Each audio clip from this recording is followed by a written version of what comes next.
Bonjour à tous. Dans cette vidéo, je vais vous parler de la traversée du Kéra que j'ai réalisée cet hiver. Il ne s'agit pas du célèbre Tour du Kéra qui suit le GR58. J'ai choisi de faire une traversée du Kéra en passant par ces petits villages typiques. Je vais vous montrer l'itinéraire emprunté. Je vais vous parler de la logistique et de l'organisation, car pour mener à bien ce projet, j'ai fait appel à l'agence Alibert Trekking avec laquelle je suis partie plusieurs fois. Je vais également vous parler du matériel de sécurité nécessaire en hiver. Enfin, je vais vous montrer le Kéra, sa nature sauvage et ses villages typiques. Alors, vous êtes prêts à chausser vos raquettes ?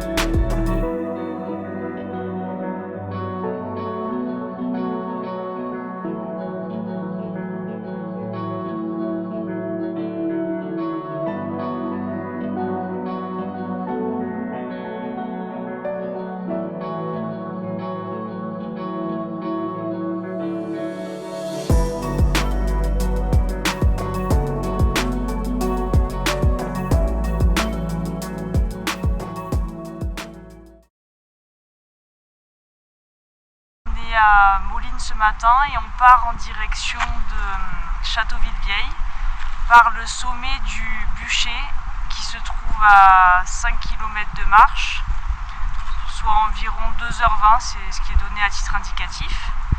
Donc là on va s'engager dans la forêt et puis ensuite on va commencer à grimper.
Quand on part en montagne à la neige, il est fortement recommandé de s'équiper d'un DVA qui permet d'entamer des recherches suite à une avalanche par exemple.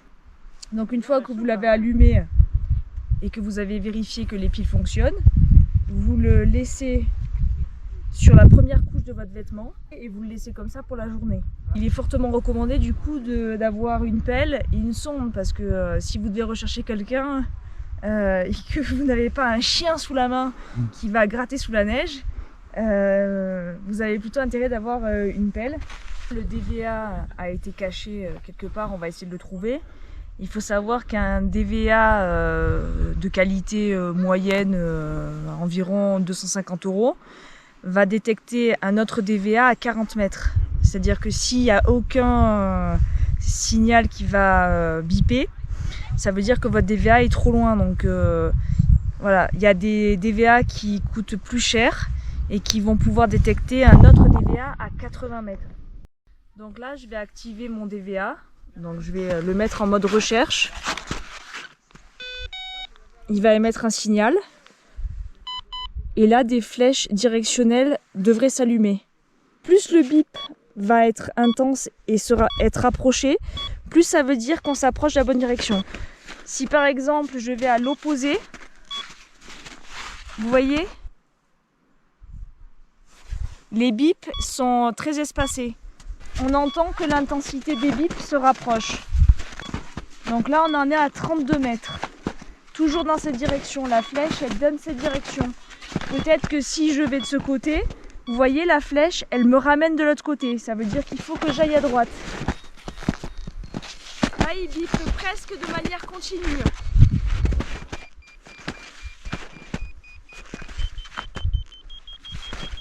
Vous entendez là la différence?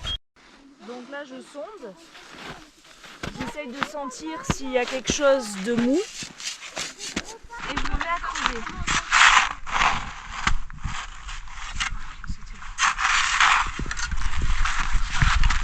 Et donc là, je le trouve. Donc 3e jour de randonnée et aujourd'hui on est parti de la Chalpe d'Arvieux. Nous allons en direction du lac de la Roue qui se situe à peu près à 1h30 de la Chalpe d'Arvieux.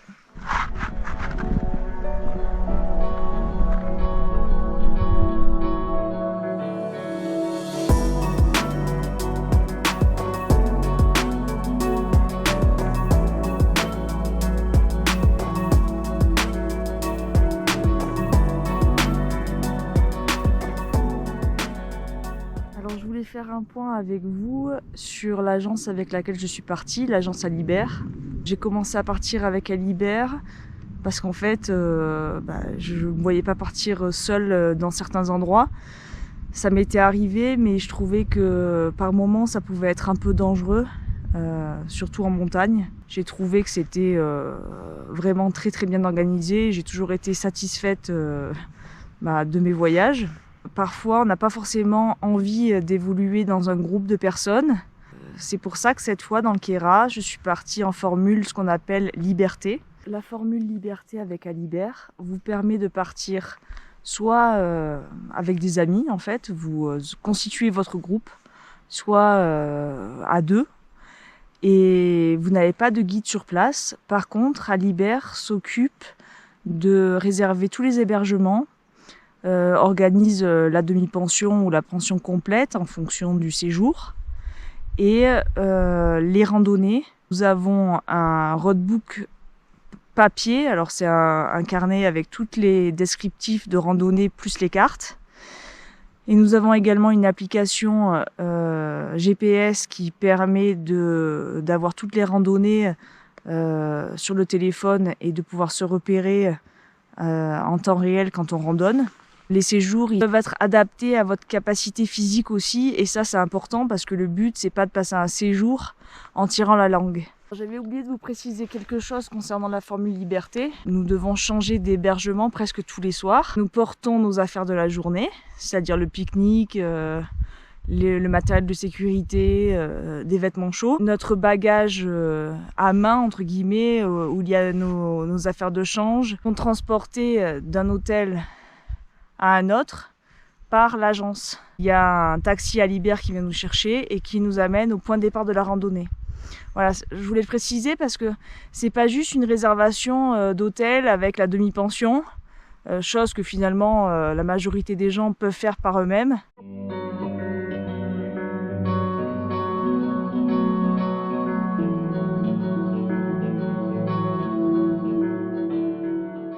Jour numéro 4, on a dormi à Villevieille, qui se trouve juste ici. Et donc, on part en direction du village de Aiguille, sous un magnifique soleil. Pour l'instant, on n'a pas chaussé les raquettes.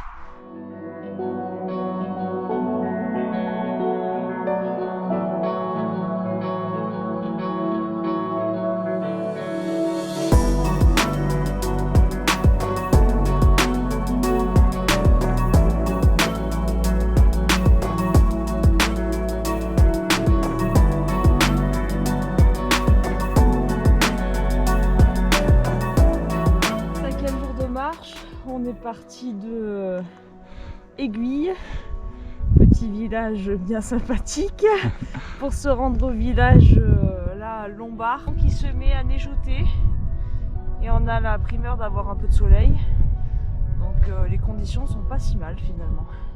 On se retrouve au village.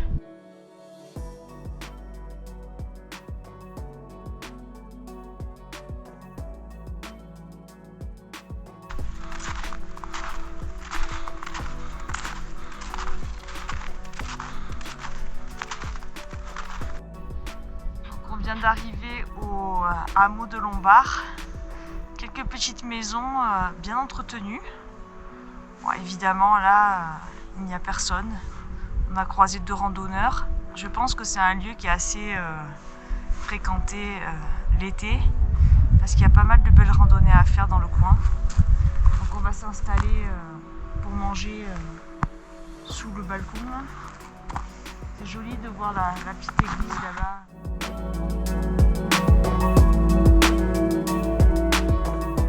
Nous sommes à Abriès où nous allons faire notre dernière randonnée. Et je voulais faire un petit point sur le gîte dans lequel nous avons dormi cette nuit. Nous avons dormi dans le gîte L'Encolie Bleu. Et je voulais faire un petit point pour dire que c'est un gîte exceptionnel. Pour l'accueil des propriétaires du gîte, Philippe et Valérie, qui sont des amoureux vraiment du Queyras, alors qu'ils n'en sont pas originaires. Ça fait 3 ans qu'ils ont repris ce gîte. Et ils proposent des idées de circuits, de rando. Ils connaissent parfaitement le secteur. Ils sont super accueillants. On mange très très bien.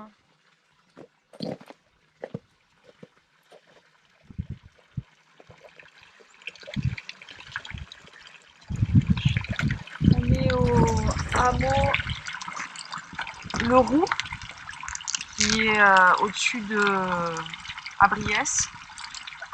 Un charmant hameau, quand même très isolé. Celui-là, il est superbe. C'est celui dont je te parlais quand on était de l'autre côté. Et en face, c'est plus rustique.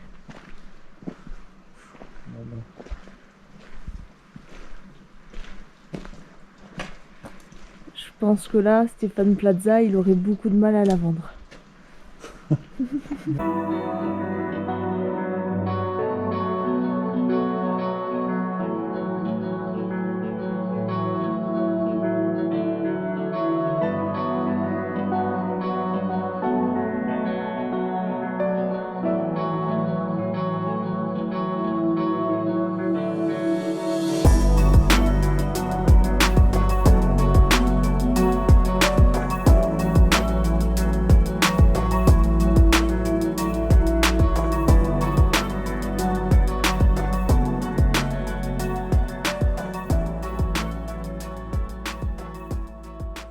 Le séjour au Queyras, ça a commencé là-haut. On voit la croix de Curlé et il se termine en face, au même endroit.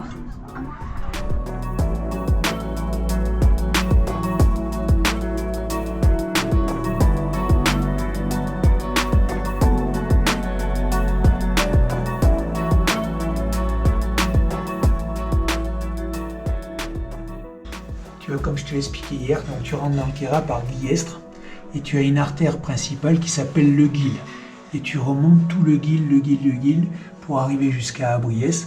Et là, à Abriès, on a donc les 3 vallées principales. On a la vallée du Haut-Guil qui prend sa source pas très loin du refuge du Mont-Viso. Ensuite, au tout départ, sur la droite, la vallée de Cristilan qui monte à un magnifique village qui s'appelle le village de Seillac. Ensuite, quand tu continues toujours la vallée du Guil sur la gauche, une des vallées les plus connues et qui est magnifique, c'est la vallée du col de l'Izoard, en passant par la Case déserte, col mythique du Tour de France. Voilà. Et pour finir, une vallée qui nous amène en Italie, qui s'appelle la vallée de l'Aigle, en passant par le col Agnel. Voilà. Et juste avant, il y a un petit embranchement qui t'amène aussi à Saint-Véran, qui est le village le plus haut, ou la commune la plus haute d'Europe, qui culmine à 2050 mètres.